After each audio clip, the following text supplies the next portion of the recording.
Hello and welcome in this video. ये है youth competition time RRB 2024 का 7th video. इसमें हम लोग फिजिक्स देखने वाले हैं। आइए स्टार्ट करते हैं।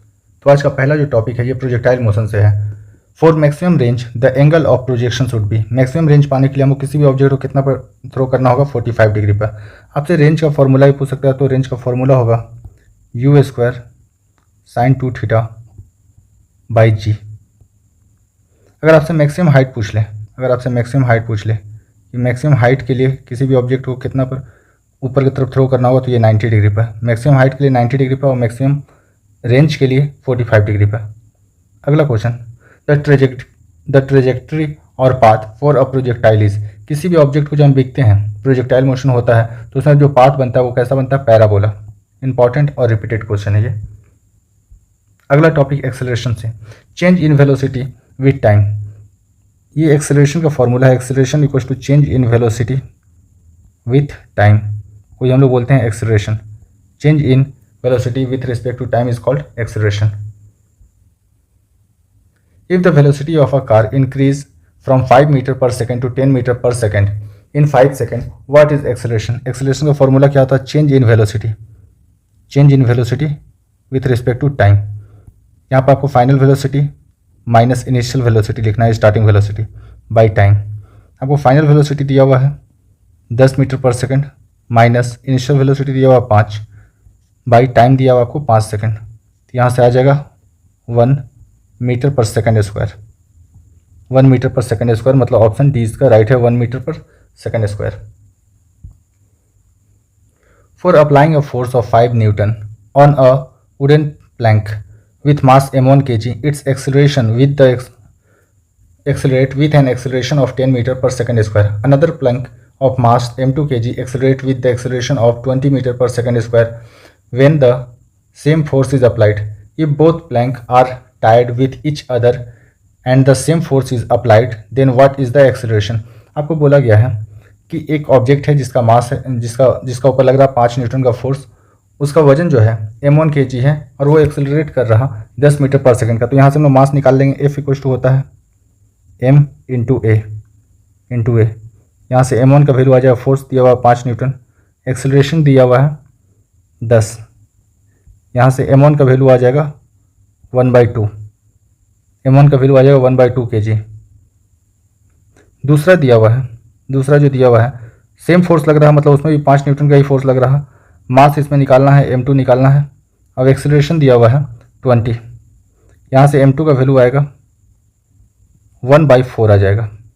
अगर दोनों ऑब्जेक्ट को, दोनों मास को अगर एक साथ बांध दिया जाए तो दोनों का क्या होगा, m1 प्लस m2 दोनों को ऐड करेंगे 1/2 प्लस 1/4। एलसीएम आ जाएगा 4, 2 और 1, तो दोनों का वजन हो जाएगा कंबाइन 3/4 हो जाएगा।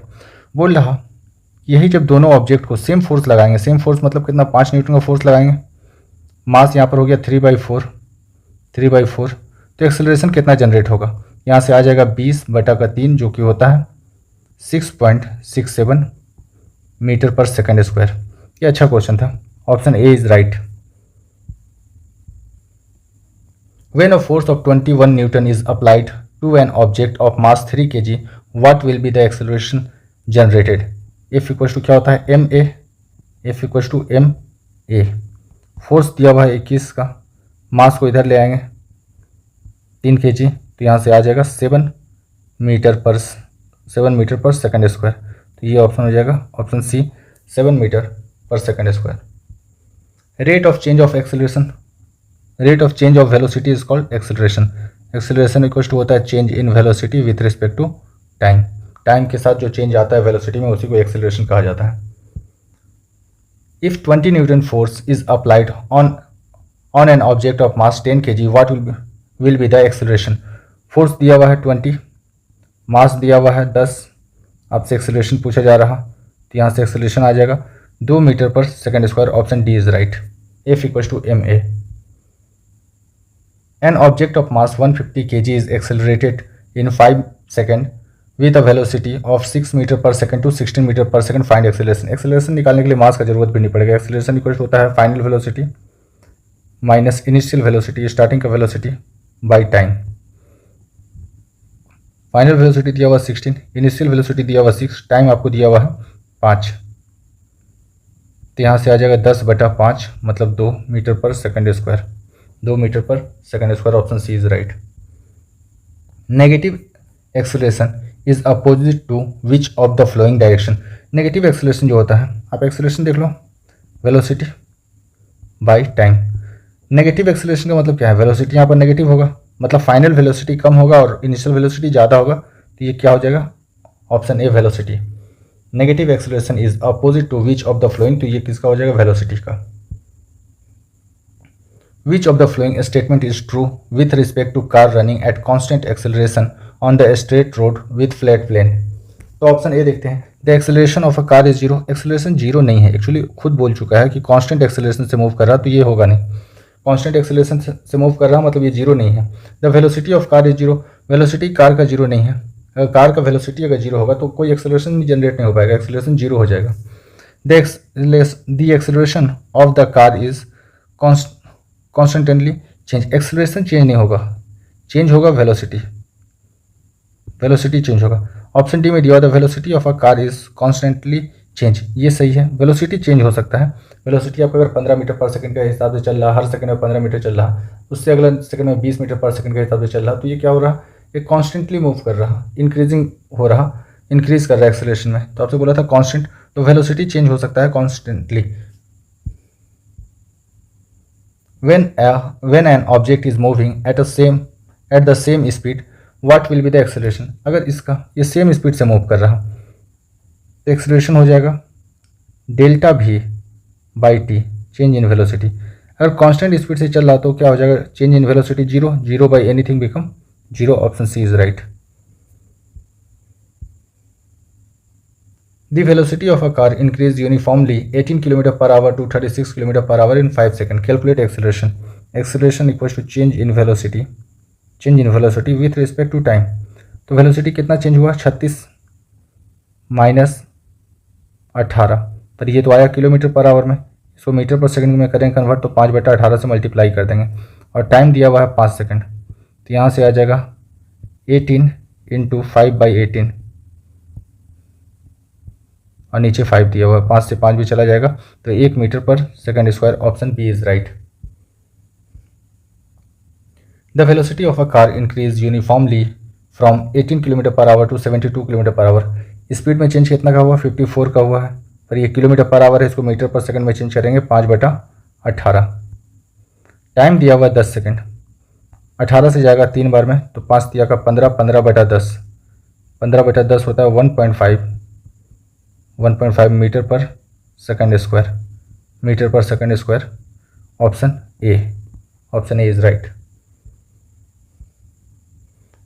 N iron sphere of mass 30 kg has the same diameter as the aluminium sphere of mass is 10.5 kg। Both sphere are drop simultaneously from a tower when they are 10 meter above the ground they have same. इसमें same क्या रहेगा, momentum तो हो नहीं सकता, momentum तो मास के ऊपर डिपेंड करता है, P = mv, मास के ऊपर।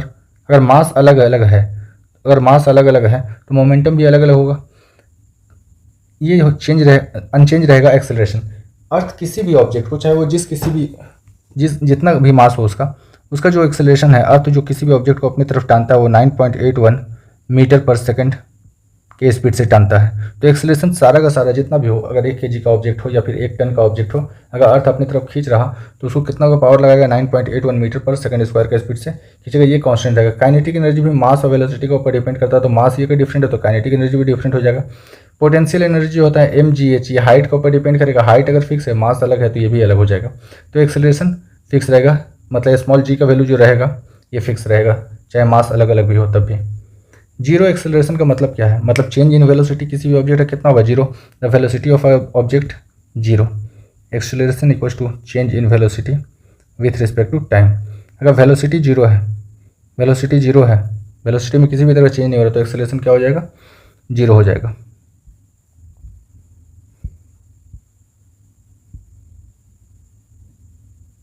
आई एम सॉरी, एक्चुअली ये भूल हो गई, इसका ऑप्शन होगा option A. The velocity of an object is constant, velocity constant है, मतलब वेलोसिटी में किसी भी तरह का चेंज नहीं आ रहा, तो option A is right. Positive acceleration का मतलब क्या है? पॉजिटिव एक्सेलरेशन का मतलब है कि वेलोसिटी क्या हो रहा है, कंटिन्यूसली बढ़ रहा है। वेलोसिटी क्या है, कंटिन्यूसली बढ़ रहा। तो इसमें हो जाएगा the velocity of an object is zero, the velocity of an object increase, मतलब उस ऑब्जेक्ट का वेलोसिटी क्या हो रहा है, बढ़ रहा। उस ऑब्जेक्ट का अगर वेलोसिटी बढ़ रहा तो पॉजिटिव एक्सेलरेशन उसको बोलेंगे। Acceleration of an object moving at uniform velocity, अगर यूनिफॉर्म वेलोसिटी से मूव करा तो उसके अंदर किसी भी तरह का एक्सेलरेशन नहीं हो रहा। एक्सेलरेशन का मतलब क्या होता है? रेट, किस रेट से गाड़ी अपना स्पीड को बढ़ा रहा, उसी को बोलते हैं acceleration. Dimension formula of acceleration, acceleration का यूनिट क्या होता है? मीटर पर सेकंड स्क्वायर, मीटर पर सेकंड स्क्वायर।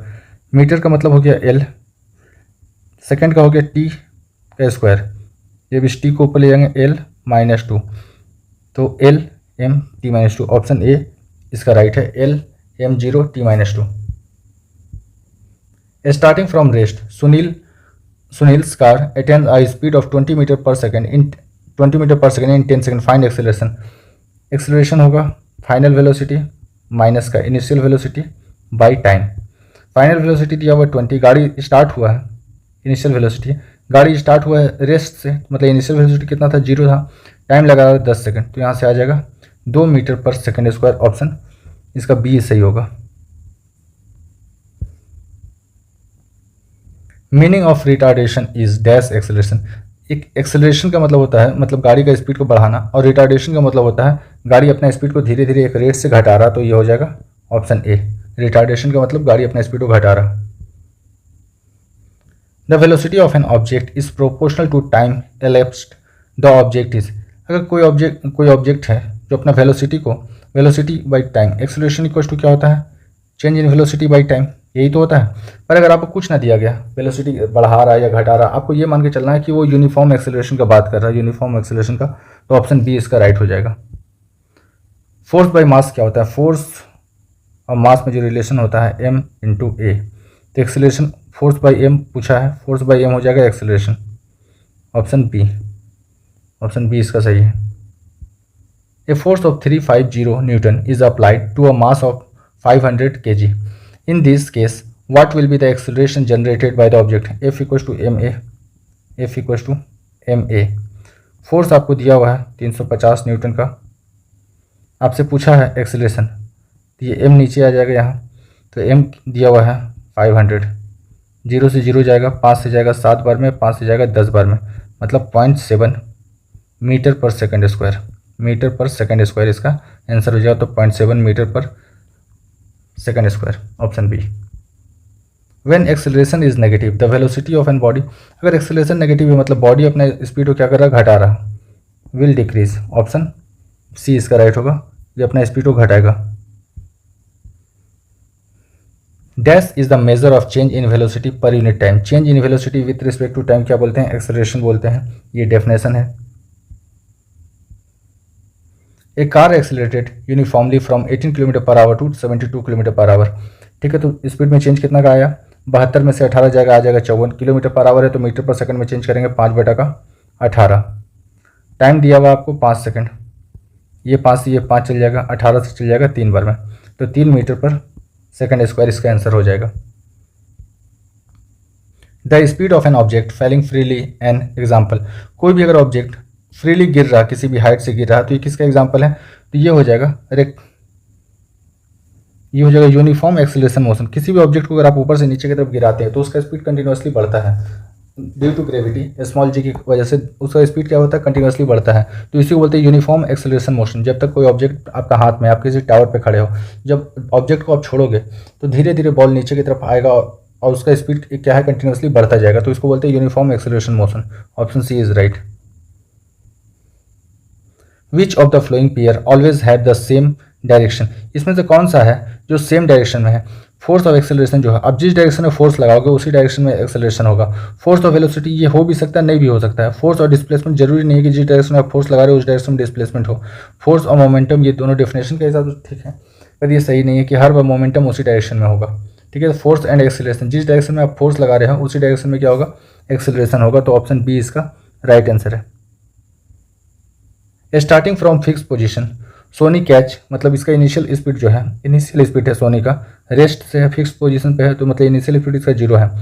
वो अपना स्पीड को फाइनली कितना कर लेता है, 60 मीटर पर सेकंड कर लेता है। टाइम लगाता है 30 सेकंड, तो एक्सेलरेशन क्या हो जाएगा, एक्सेलरेशन होता है final velocity minus initial velocity by time. तो 60 माइनस जीरो बाई 30, तो ये हो जाएगा 2 metre per second square, 2 metre per second square. Option B इसका राइट है। What does the slope of velocity time curve represents. Velocity time graph जो पहले लिखा रहेगा वो वाई एक्सिस पे होगा वेलोसिटी, और जो बाद में लिखा हुआ वो इस ग्राफ पे होगा। वेलोसिटी टाइम ग्राफ से हम लोग को मिलता है एक्सेलरेशन। आसान सा क्वेश्चन है, वेलोसिटी टाइम ग्राफ से एक्सेलरेशन मिलता है। Retardation, retardation means an object operates from. Retardation का मतलब क्या होता है, अपना स्पीड को कंटिन्यूसली घटाना। तो ये होगा डिक्रीजिंग वेलोसिटी, अपना वेलोसिटी को क्या कर रहा है, कंटिन्यूसली डिक्रीज कर रहा है।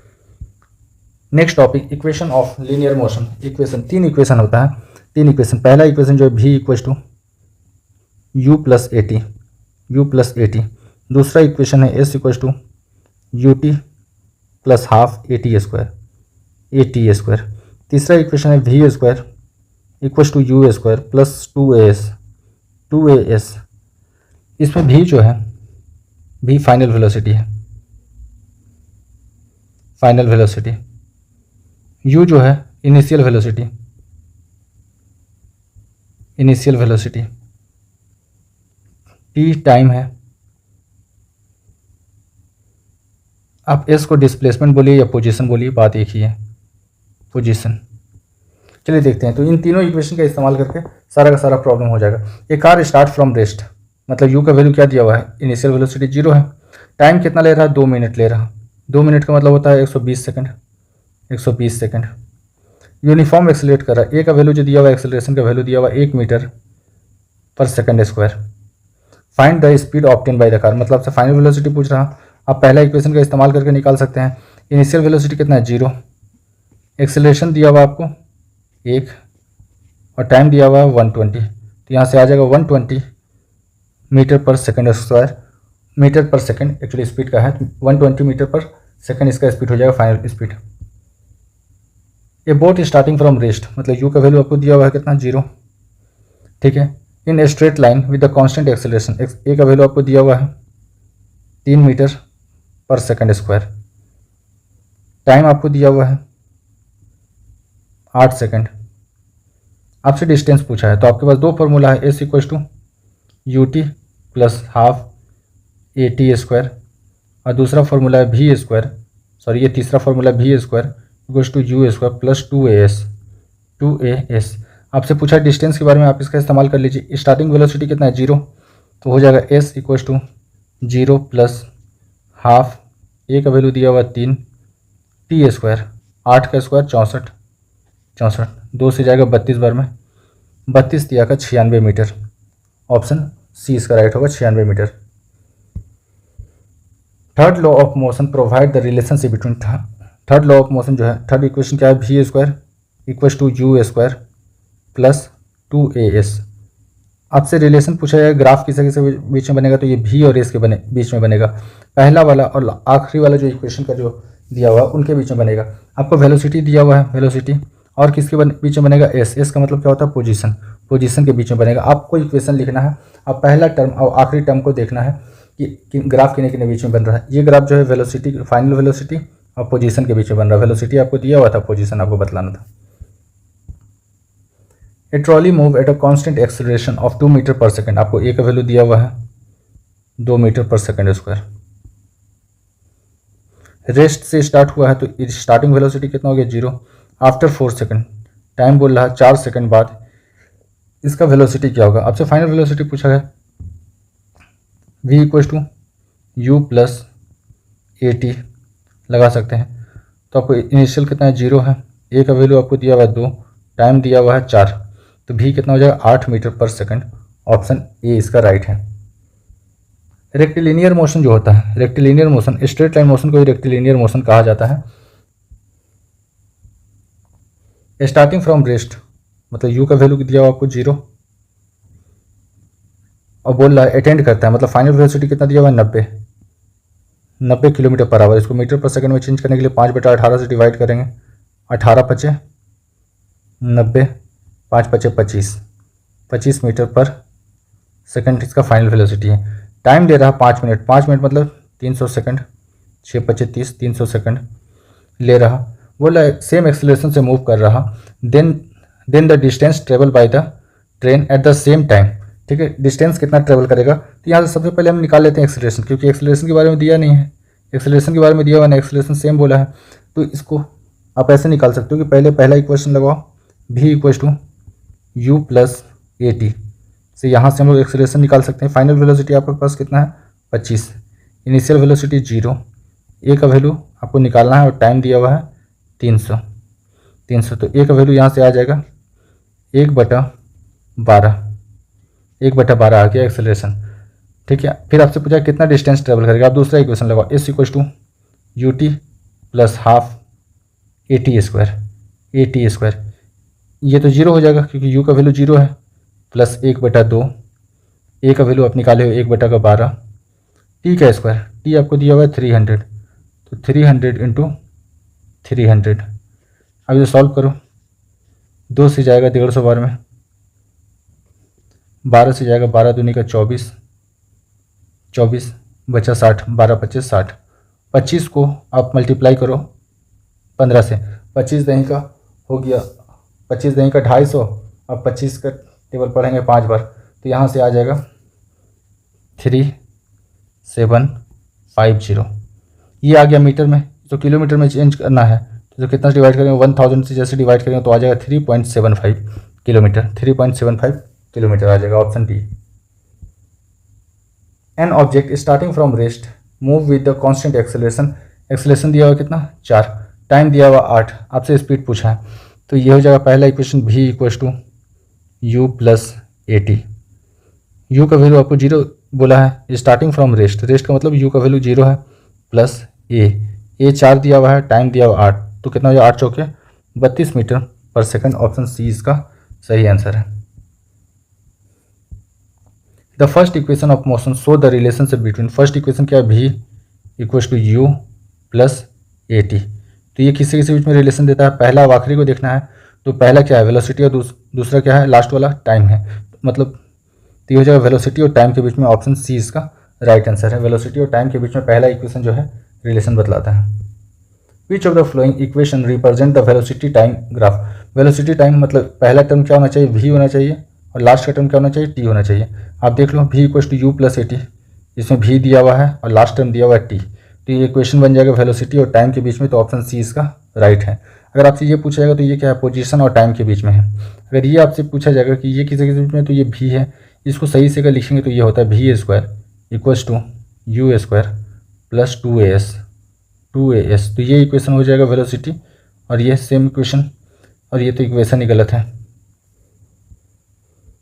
विच of the flowing equation show the relationship of position and velocity, position और वेलोसिटी के बीच में, तो पोजीशन और वेलोसिटी, इस इक्वेशन को ऐसे लिख सकते हैं हम लोग v square equals to you square plus 2as, तो ये वेलोसिटी हो गया और ये क्या हो गया पोजीशन हो गया, तो यही सही है, ऑप्शन बी इसका राइट है। This second equation of motion indicate a relationship between position, second equation क्या है s equals to U T plus half A T square,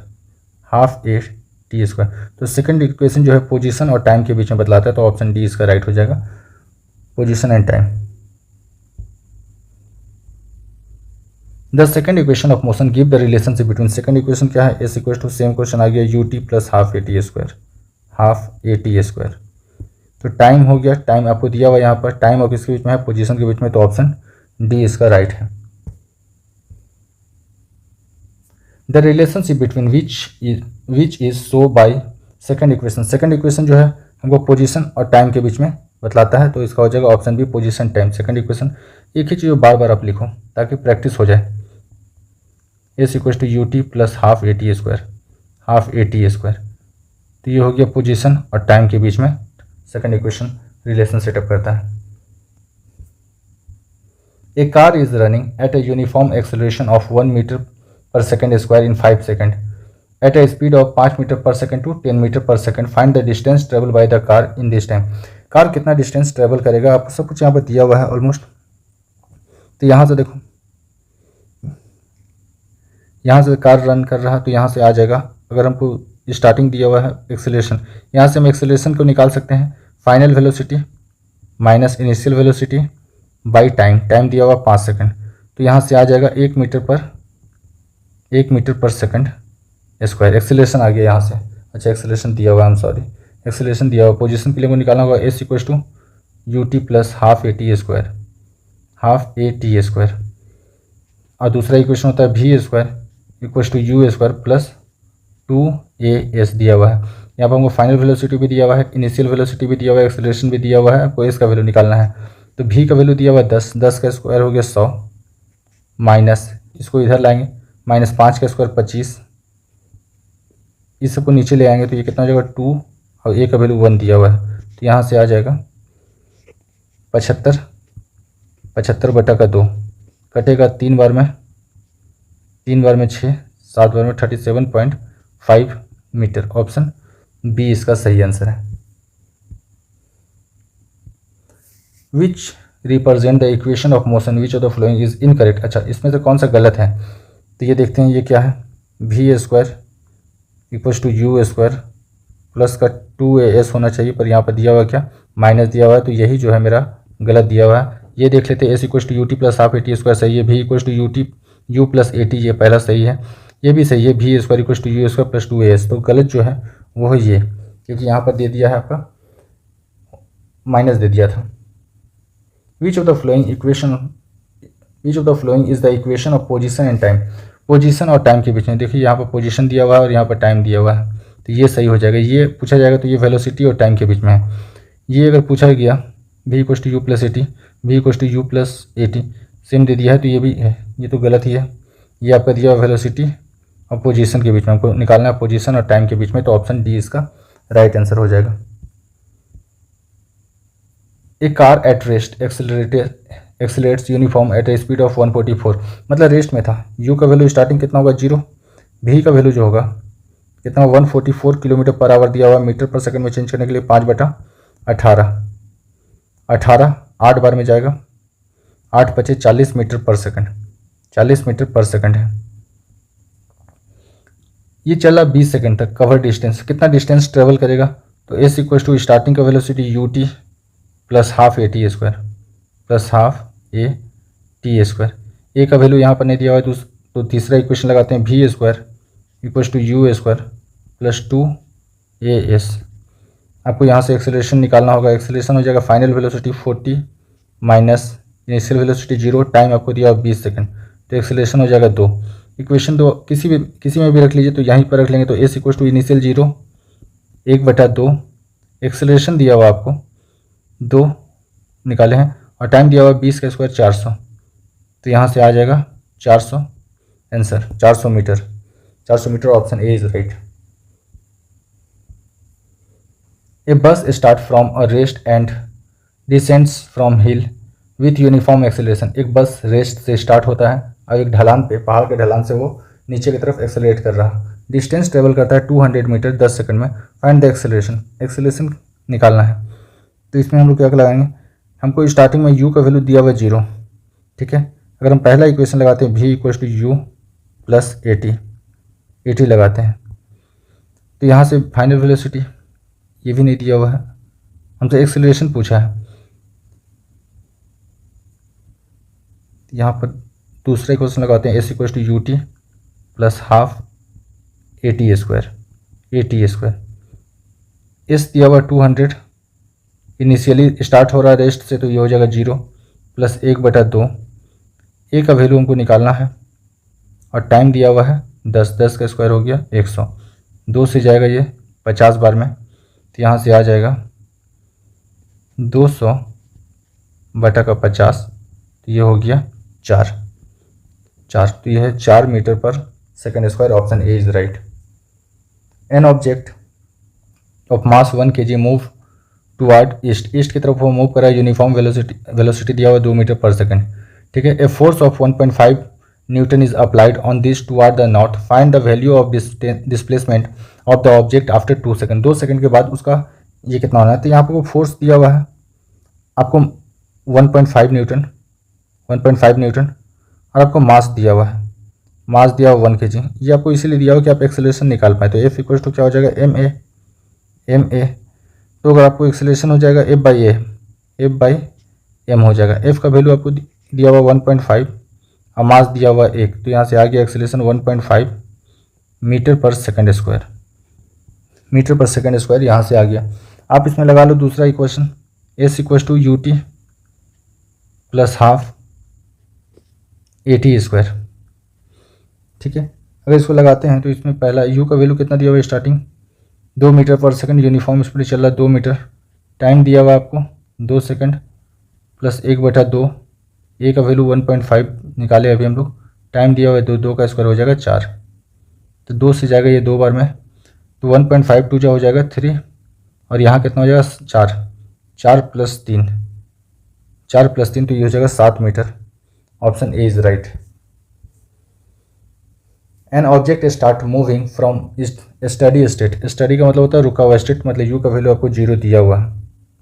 ठीक है, अचीव फाइनल वेलोसिटी कितना है, 5 मीटर पर सेकंड है, टाइम लगा रहा है 2 सेकंड, 2 सेकंड लगा रहा है। व्हाट इज द एक्सेलरेशन, आप पहला इक्वेशन लगा दो, v equal to you plus at। आपको a का वैल्यू नहीं दिया हुआ तो a का वैल्यू यहाँ से निकाल लेते हैं। a इक्वल टू आएगा चेंज इन वेलोसिटी 5 माइनस 0/2, यहाँ से a का वैल्यू आ जाएगा 2.5, यहाँ पर रख देते हैं 2.5। अच्छा यहीं से आ जाएगा, इसका ज़रूरत भी नहीं था, आ जाएगा 2.5। Option C is right. Which of the following is not an uniform accelerated speed, इसमें तो कौन सा ऐसा नहीं है। S equal to ut plus half at², ये वाला है, ये है। v equal to u plus at है, यहाँ से v² equal to u² plus 2as, ये भी है, ये नहीं है, ये गलत इक्वेशन लिखा हुआ है। तो ऑप्शन सी इसका सही आंसर है। कि वही पूछा था कि गलत कौन सा है इसमें।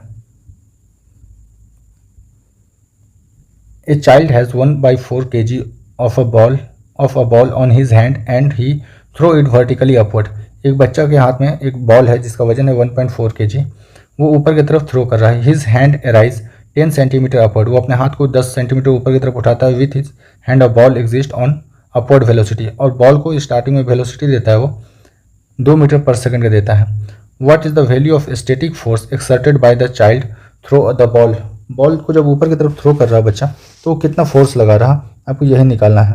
तो यहाँ से हम लोग लगा लेते हैं, यहाँ से हमको निकालना होगा सबसे पहले एक्सेलरेशन, कितना एक्सेलरेशन दे रहा।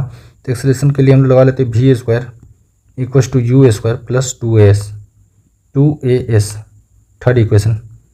फाइनल वेलोसिटी आपको दिया हुआ कितना, 2 का स्क्वायर हो जाएगा 4। जब तक बॉल बच्चा का हाथ में था तब तक उसका वेलोसिटी कितना था, इनिशियल वेलोसिटी 0 था, 0 प्लस 2, a का वैल्यू निकालना है, और डिस्टेंस कितना है 10 सेंटीमीटर, 10 सेंटीमीटर मतलब 1 मीटर है यहाँ पर। तो ये कितना हो जाएगा, यहाँ पर 10 लगाएंगे, क्रॉस मल्टीप्लाई करेंगे 40/2, तो a का वैल्यू कितना आ गया 20 मीटर पर सेकंड।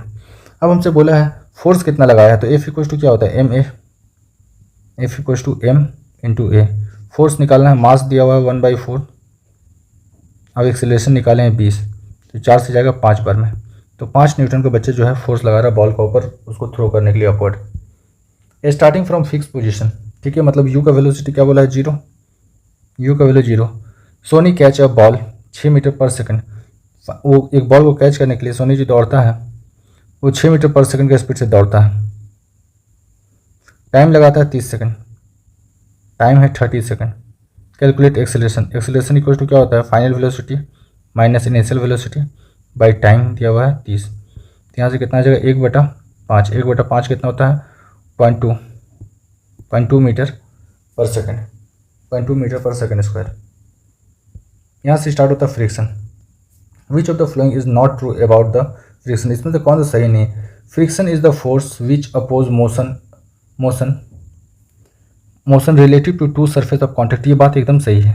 जो फ्रिक्शनल फोर्स है ना, आप देख लो यहाँ पर ये एक सरफेस है, इस सरफेस का ऊपर एक ब्लॉक रखा हुआ है, अगर हम फोर्स इधर की तरफ लगा रहे हैं, तो फ्रिक्शनल फोर्स पीछे की तरफ लगेगा, फ्रिक्शनल फोर्स जो है ये पीछे की तरफ लगेगा, तो ये अपोजिट मोशन को ये करता है, रिलेटिव मोशन को रिस्ट्रिक्ट करता है, तो ये बात सही है।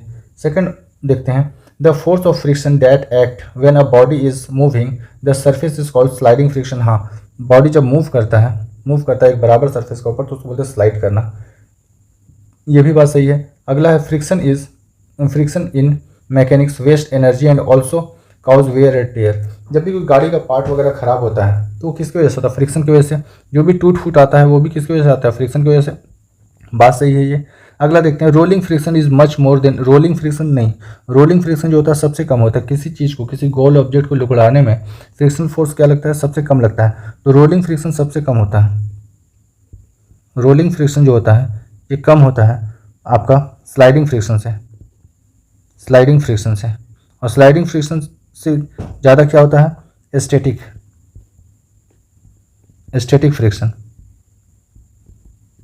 फ्रिक्शन।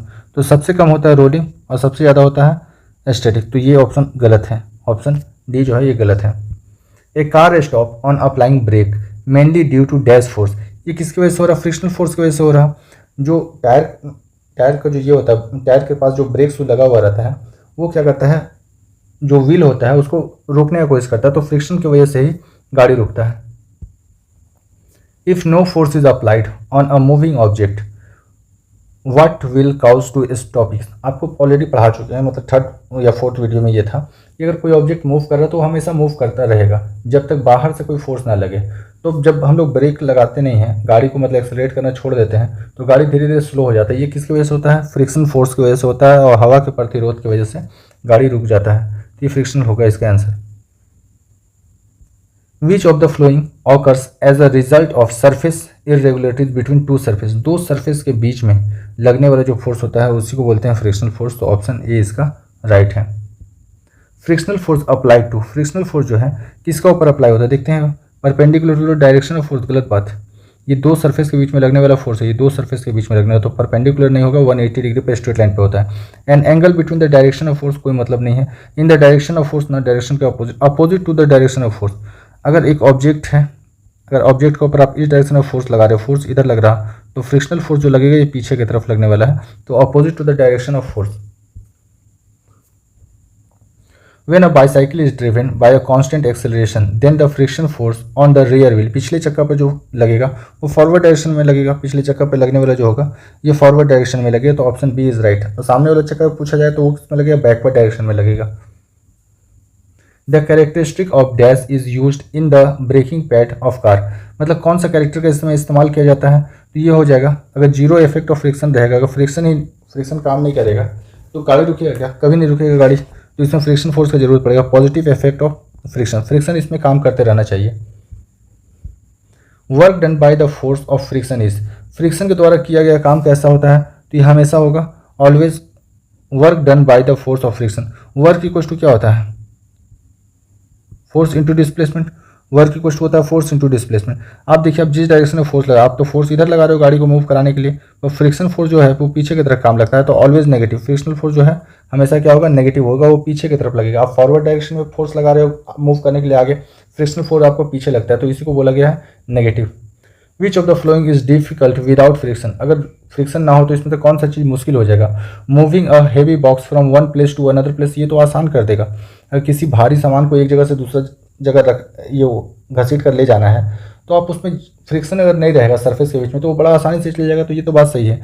प्लेइंग कैरम खेलते वक्त हम लोग डालते हैं पाउडर, वो पाउडर क्या करता है? फ्रिक्शन को घटाता है, तो ये बात भी सही है, ये तो घटाता है। Holding a glass on tumbler, ठीक है, आप अगर एक ग्लास को पकड़े हुए हो, मान लो कि आपको हाथ का सरफेस और ग्लास के बीच में कोई फ्रिक्शन नहीं लग रहा, तो ग्लास क्या होगा? आपके हाथ से ड्रॉप हो जाएगा। तो यही है, कौन सा काम करना डिफिकल्ट हो जाएगा, आप किसी भी चीज़ को पकड़ नहीं पाइएगा अगर फ्रिक्शन क्या होगा? जीरो होगा। तो मूवमेंट ऑफ डोर, ये तो गलत है, तो बोला कौन सा मुश्किल हो जाएगा? तो holding a glass tumbler. Work done by the frictional force does not destroy but it's converted into dash energy. जब फ्रिक्शन फोर्स होता है, आप ऐसे देख लो ना, जब ठंडा के टाइम में आप हाथ को घिसते हो तो दोनों हाथ के बीच में क्या होता है? थर्मल एनर्जी जनरेट होता है। दो सरफेस जब घिसेगा एक दूसरे के साथ तो उसमें क्या बोलते हैं? क्या कौन सा एनर्जी जनरेट होगा? थर्मल एनर्जी जनरेट होगा। Simple harmonic motion and rotational motion, सबसे पहले सिंपल हार्मोनिक मोशन का टाइम पीरियड आपसे पूछा गया, T equal to 2 pi under the root L by g, ये लेंथ है और ये है एक्सेलरेशन ड्यू टू ग्रेविटी है। A pendulum act like a harmonic oscillator so it is, ये क्या होगा, जो पेंडुलम है ये ऑप्शन हो जाएगा ग्रैंडपा वॉच। ये बोले जो पुराने टाइम पे जो वॉच होता था वही तो है। The pendulum act like a harmonic oscillation. Harmonic oscillation का मतलब होता है ना एक ही तरह का मोशन करने वाला, ठीक है। अभी अगर 1 सेकंड में कुछ डिस्टेंस ट्रेवल किया है तो वही 1 सेकंड में फिर उसी डायरेक्शन में आ जाएगा। अगर मान लो यहाँ पर आपके पास एक पेंडुलम है, इसमें एक बॉब लगा हुआ, ये इस डायरेक्शन पे यहाँ पर गया, यहाँ पर गया, फिर यहाँ से यहाँ रिटर्न आया, फिर यहाँ से यहाँ गया, तो जितना टाइम यहाँ से यहाँ जाने में लिया है उतना ही टाइम यहाँ से यहाँ जाने में लेगा, उतना ही टाइम यहाँ पर लेगा। इसी को तो बोलते हैं हार्मोनिक ऑक्सीलेशन। तो ये पुराना जो वॉच होता था उसमें इसी तरह का ये काम करता था। When the car takes a turn, what is the force that push outward? अब देखो, अगर एक सर्कुलर पाथ पे आप मूव कर रहे हो और कार अगर इधर मूव कर रहा, इस डायरेक्शन में चल रहा, तो सर्कुलर पाथ पे आप बाहर की तरफ फील करोगे कि आपके तरफ बाहर की तरफ फोर्स लग रहा। तो जो फोर्स सेंटर से, ये तो सेंटर है, सेंटर के लगने वाला फोर्स बोलते हैं सेंट्रीपिटल, और जो बाहर की तरफ लगता है सेंट्रीफ्यूगल बोलते हैं। सेंट्रीफ्यूगल फोर्स होता है, तो यही हो जाएगा सेंट्रीफ्यूगल फोर्स। बाहर की तरफ फोर्स लगने वाला जो होता है उसको सेंट्रीफ्यूगल, और जो सेंटर की तरफ लगता है उसको सेंट्रीपिटल बोलते हैं। तो option B is right. The process of spreading cream from the milk using by the dairy is called. जब हम लोग दूध से जब मक्खन निकालते हैं तो उसको क्या करते हैं, जब मशीन से ये करते हैं तो सारा मक्खन बाहर की तरफ छितराने लगता है। तो सेंटर से जब दूर जाएगा तो उसको बोलते हैं सेंट्रीफ्यूगल फोर्स। यही आपसे पूछ लेगा वॉशिंग मशीन में जब कपड़ा हम लोग धोते हैं वॉशिंग मशीन में, तो वहाँ पर कौन सा फोर्स लग रहा है कपड़ा के ऊपर, तो वो भी सेंट्रीफ्यूगल फोर्स। सारा कपड़ा देखोगे सेंटर से दूर की तरफ चला जाता है, तो वहाँ भी सेंट्रीफ्यूगल फोर्स होगा। तो यहाँ हो जाएगा सेंट्रीफ्यूगल फोर्स हो जाएगा। Option C is right. When an object is produce uniform circular velocity which of the following change. जब एक सर्कुलर पाथ पे एक यूनिफॉर्म मोशन हो रहा तो कौन सा बार बार चेंज होगा। एक सर्कल है, इसका ऊपर कोई ऑब्जेक्ट मूव कर रहा, एक ही स्पीड से मूव कर रहा, तो इससे कौन सा चीज़ चेंज हो रहा, डायरेक्शन बार बार चेंज हो रहा, तो इसका ऑप्शन डी राइट है। अगर कोई एक सर्कुलर पाथ पर कोई ऑब्जेक्ट घूम रहा तो इसका डायरेक्शन हर एक पॉइंट पे क्या होगा, चेंज होगा। यही आपसे पूछना चाह रहा है कौन सा ऐसा चीज़ है जो चेंज हो जाएगा, तो डायरेक्शन हर बार चेंज हो जाएगा। Motion of spinning top is example. ये लट्टू के बारे में पूछा, जो बचपन में हम लोग घुमाते थे कि लट्टू को घूमना कौन सा है, तो ये सेंट्रीपिटल फोर्स का एग्जाम्पल है। ऑप्शन ए इसका राइट है, लट्टू के बारे में पूछना। The function of pendulum clock of a very old model was completely. जो पुराना टाइम का होता था पेंडुलम क्लॉक होता था, तो वो किस प्रिंसिपल पे काम करता था, तो ये होता मैकेनिकल के ऊपर काम करता था। इलेक्ट्रिकल यहाँ देखिए गलत कर दिया, बैटरी ऑपरेट नहीं करते तो उस समय, और इलेक्ट्रिकली था नहीं, मैकेनिकल पे। What force act as a roller coaster. जो रोलर कोस्टर होता है, जो इस तरह का एक रोलर कोस्टर होता है, इसके ऊपर एक व्हीकल लगा हुआ रहता है, ये हमको जो फील करवाता है ये सेंट्रीपिटल फोर्स को फील करवाता है। तो रोलर कोस्टर हो गया, लट्टू हो गया, ये सब का सब सेंट्रीपिटल का फील देता है। If a body move on a curve path of transformed motion which motion will be called. जब एक गाड़ी जो है कर्व सरफेस पे मूव कर रहा तो ये किस तरह का होगा, सर्कुलिनियर मोशन हो जाएगा। जब कोई गाड़ी एक टर्न पर मूव करता है, ठीक है, कर्व पाथ पे ये करता है, मूव करता है, तो उस मोशन को क्या बोलेंगे, सर्कुलिनियर मोशन बोलेंगे। सिंपल पीरियोडिक मोशन तो होगा नहीं, सिंपल लीनियर मोशन के लिए स्ट्रेट रास्ता होना चाहिए। रोटेटिंग मोशन होगा नहीं, रोटेटिंग मोशन का मतलब होगा एक ही जगह पे घूमना है। फॉर एग्जांपल जो पंखा होता है वो एक ही जगह पे घूमता है, ठीक है, तो ये हो जाएगा curvilinear motion. Option D right. The required fix force to drive a body in uniform circular motion. अगर एक बॉडी सर्कुलर मोशन में घूम रहा, अगर एक बॉडी सर्कल के चारों तरफ घूम रहा, तो ये अपना फोर्स कहाँ से जनरेट कर रहा है, सेंटर से, और सेंटर की तरफ से लगने वाला फोर्स को क्या बोलते हैं, सेंट्रीपिटल फोर्स बोलते हैं। Option C. आपसे पूछा जाएगा जो चंद्रमा है पृथ्वी के चारों तरफ घूम रहा, तो पृथ्वी से वो कौन सा फोर्स का इस्तेमाल कर रहा, तो सेंट्रीपिटल फोर्स, जिसको हम उस समय बोलेंगे gravitational force. When a object rotate eight a uniform circular motion पे ऑब्जेक्ट घूम रहा, विच of the following change at it position. क्या इसमें से चेंज होगा हर पोजीशन के ऊपर, तो ये हो जाएगा वेलोसिटी होता है distance by time. Velocity equal to होता है डिस्प्लेसमेंट बाय टाइम। वेलोसिटी इसका क्या हो रहा है, continuously which of the following change at it position each point, तो ये जगह वेलोसिटी चेंज होगा। प्रेशर से कोई मतलब नहीं है, इनर्शिया से मतलब नहीं है, मास तो फिक्स ही रहेगा, मास फिक्स रहेगा, तो वेलोसिटी ही है जो चेंज हो जाएगा। वेलोसिटी चेंज होने का रीज़न ये है कि वेलोसिटी जो होता है ना, वेलोसिटी ये होता है स्पीड इंटू डायरेक्शन डायरेक्शन होता है। तो सर्कुलर मोशन में क्या होता है कि डायरेक्शन हर पॉइंट पे चेंज हो जा रहा है, हर पॉइंट पे चेंज हो रहा है। स्पीड तो फिक्स है उसका, उस ऑब्जेक्ट का स्पीड तो फिक्स है, अगर 5 मीटर पर सेकंड के स्पीड से मूव कर रहा है तो वो मूव करता रहेगा, पर डायरेक्शन चेंज होने की वजह से क्या हो जा रहा है, वेलोसिटी भी चेंज हो जा रहा। If the length of simple pendulum increase then its time period, simple pendulum time period होता है T equal to 2 pi under the root L by g. अगर एल का वैल्यू बढ़ रहा तो टी का वैल्यू भी क्या होगा, बढ़ेगा, तो विल इंक्रीज। इसका ऑप्शन ए राइट है। विच of the following is not true about the oscillator. Oscillator का मतलब सिलाई मशीन में देखे होंगे, जो सुई होता है वो एक फिक्स टाइम में और एक फिक्स टाइम में ही ऊपर नीचे होता है। ऐसा नहीं होता कई बार आपका सिलाई बड़ा हो गया, कई बार सिलाई छोटा हो गया, इसी को ऑक्सीलेटर बोलते हैं, जहाँ पर आपका क्या है, मोशन आपका फिक्स रहेगा। तो ये जो बनता है ग्राफ बनता है, ये साइन का ग्राफ बनता है। साइन का ग्राफ ये होता है, साइन थीटा का ग्राफ ये होता है। Sine can be sine wave, सही है। Sine can be square wave, sine के साथ सेमी स्क्वायर, स्क्वायर क्यूब, कुछ भी हो सकता है। Sine oscillation radio signal oscillator transmitted by the radio transmitter is an example of signal. नहीं, सिग्नल जो होता है आप देखोगे इंफ्रारेड यूज होता है, उसमें विजिबल लाइट का यूज होता है, ये सब लाइट का यूज होता है सिग्नल में, ना कि रेडियो वेव का। रेडियो वेव का यूज होता है दूर संचार में। What is the motion of a body of constant speed in a circular path. अगर कांस्टेंट स्पीड में मूव कर रहा है सर्कुलर पाथ में तो कैसा होगा, यूनिफॉर्म सर्कुलर मोशन होगा। ऑप्शन डी इसका राइट आंसर है, uniform circular motion. When an object move along in a circular path, the force acting on the rotating object toward the center, centre की तरफ लगने वाला फोर्स क्या होगा, centripetal force होगा। सेंटर की तरफ लगने वाला force centripetal force. What is the time taken by the oscillator to complete an amplitude। जो अभी बतलाएं कि जो एक सिलाई मशीन का जो सुई होता है वो एक फिक्स टाइम के ऊपर क्या होता है, अप एंड डाउन होता है। तो इसी तरह का मोशन को क्या बोलते हैं, पीरियोडिक मोशन बोलते हैं इसी टाइम को। तो ऑप्शन बी इसका राइट हो जाएगा।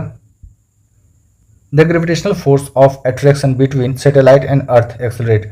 अभी थोड़ा देर पहले बात हुआ कि अर्थ के चारों तरफ क्या है, चांद घूम रहा। तो ये कहाँ से, कौन सा फोर्स से काम कर रहा है, ये सेंट्रीपिटल से फोर्स से काम कर रहा है। तो ऑप्शन ए इसका राइट आंसर है। The speed of a boy sitting on the swing. एक बच्चा है जो झूला पर झूल रहा, उसका क्या होगा, टाइम फिक्स रहेगा। अगर यहाँ पर ऐसा है, ये यहाँ पर बच्चा झूल रहा, ऐसे झूल रहा है यहाँ पर, तो किसकी तरह काम करेगा, सिंपल पेंडुलम की तरह काम करेगा। तो ये सिंपल पेंडुलम की तरह काम करेगा तो इसका ये मोशन जो होगा ये कैसा हो जाएगा, पीरियोडिक मोशन हो जाएगा। ऑप्शन डी इसका राइट है। Thank you for watching. If you like it then like, follow and subscribe. Thank you.